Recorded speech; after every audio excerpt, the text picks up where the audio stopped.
Hey there, animatronic dinosaur listeners. This is Allie, and I'm coming to you today with the review of The Conjuring 2, The Enfield Poltergeist. So, if you guys hadn't already heard by the show, this is one of my most anticipated movies of the summer, and it lived up to the hype. This movie was really good.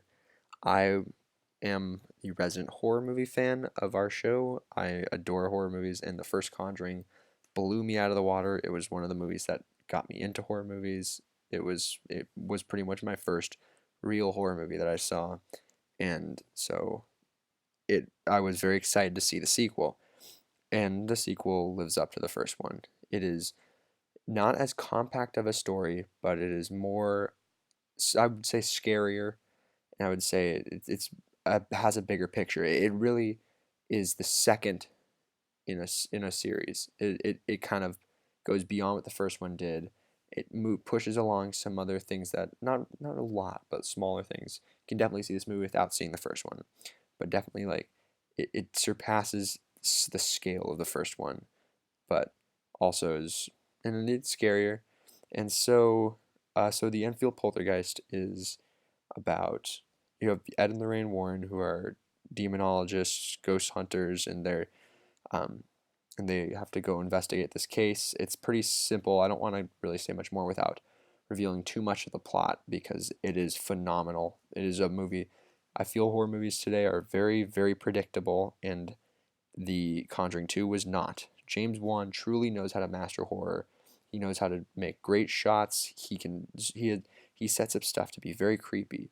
One of the biggest issues in horror movies nowadays is also jump scares, and there were great jump scares in this. The jump scares I felt did not destroy the tension.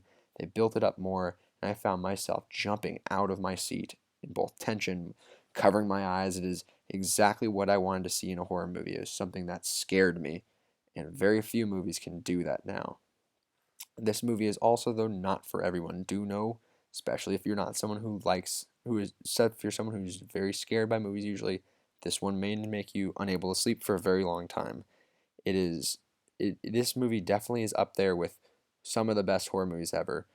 The Conjuring series itself, with this making it an actual series, it surpasses just with the two of them the entire Insidious series in my mind.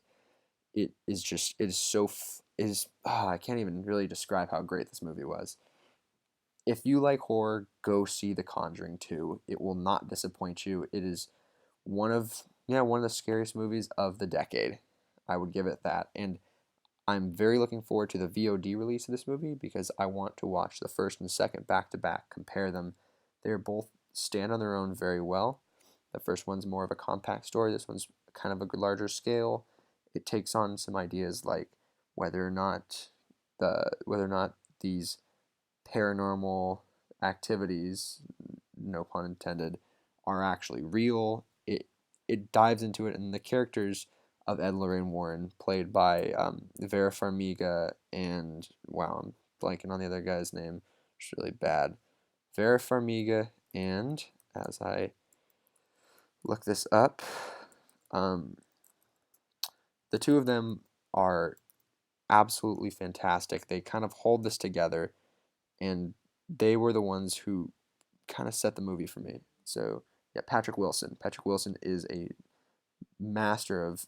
He's I mean not even say he's a master. He's just fantastic in all the horror movies he's been in. Speaking of which, though, James Wan, you can definitely see his directing in this movie. He likes to set up really good lighting with his shots. He likes to set up shots from weird angles that make you feel uncomfortable no matter where, even if there isn't really any tension going on in the scene. He also knows how to set up a good scare. I am very much looking forward to his. While he's not directing Lights Out, he is producing Lights Out, and so I'm very much looking forward to that later this year, and you guys will get a review from that. Now I just gotta sit and wait for The Conjuring 3, or enjoy seeing this movie again. So, like I said, if you are a horror movie fan like me, don't wait. Go see The Conjuring 2 now. Uh, this rating is a little tilted because I'm a horror movie fan, but I would give The Conjuring 2 an 8 out of 10, which is a very, very rare rating from my part.